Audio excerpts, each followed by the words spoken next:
let's get back to the games here that we saw yesterday in overtime in Cleveland. We saw the Cleveland Browns beat the Tampa Bay Buccaneers 23-17. For about an hour and a half of real time, it felt like Tampa Bay was going to pull away, but they just were unable to do it. And there was some questionable decision-making, I thought, from Todd Bowles at the end of regulation. We'll get into all of that, but your thoughts here on Tampa Bay going back below 500. I mean, I thought Tampa Bay coming off the bye against a bad Cleveland defense, right? Mm-hmm. I thought that we'd be able to run the football. They did. I mean, White had 14 carries for 64 yards.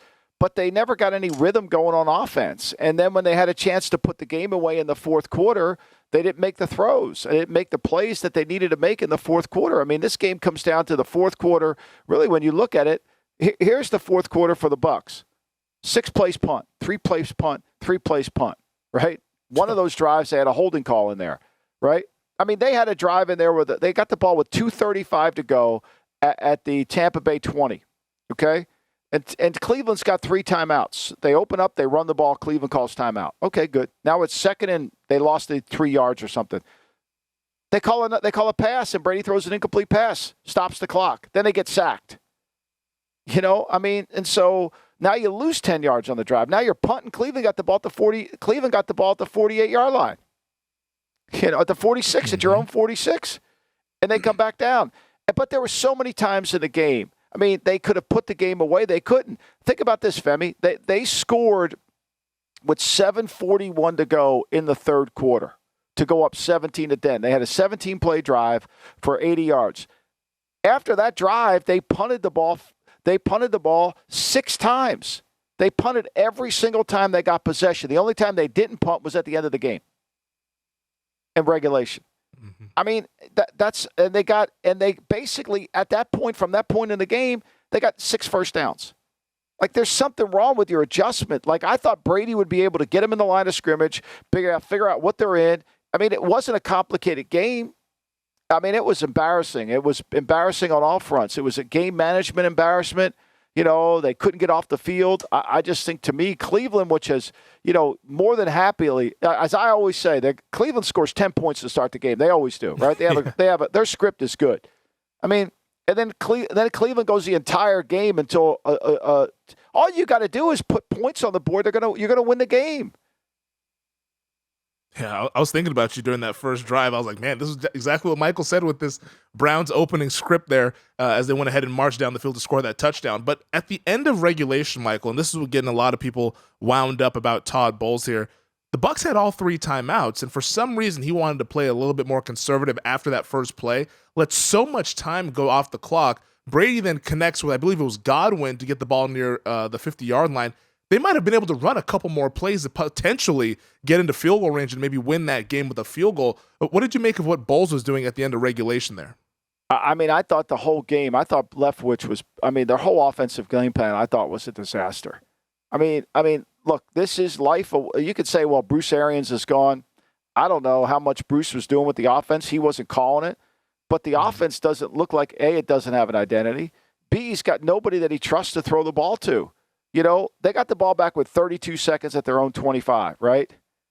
And so he throws a short pass for 1 yard. What's driving me fucking absolutely berserk? It's driving me absolutely crazy. And I don't understand why nobody says anything on television. These 2-yard completions in a 2-minute drill that stay in bounds are the worst things you can throw in football. Like, that has to be eliminated. We can't make that throw. Throw an incomplete pass. Throw an incomplete pass. Don't throw a check down for 2 yards. Brady throws, he got 1 yard.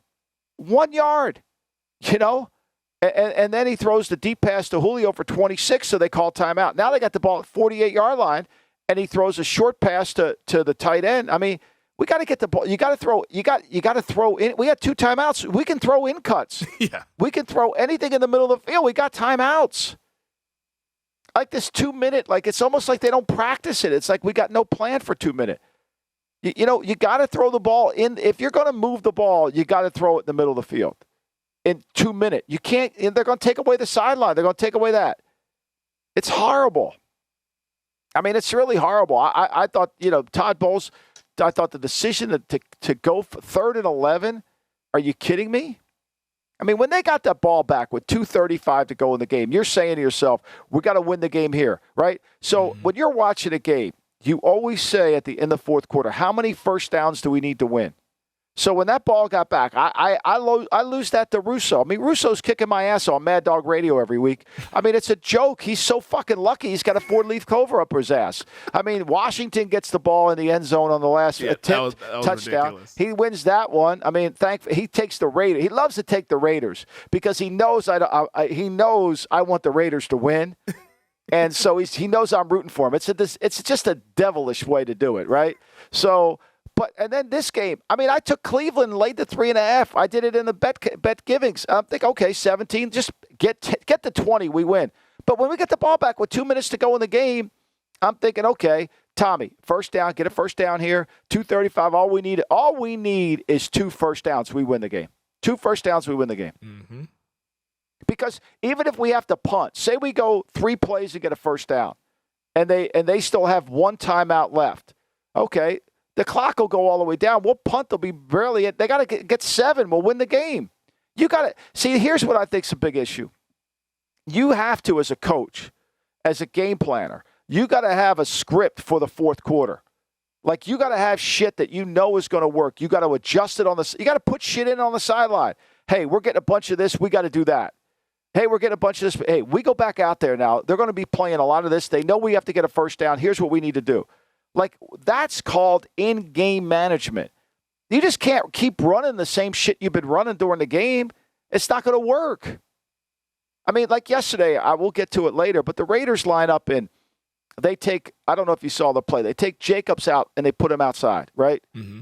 And they run the clear, and most people think you're going to run the bubble, but then Jacobs run like a little delay in there. I mean, they hadn't seen that play before, and they ran it in at the most. You got to run stuff that people don't know.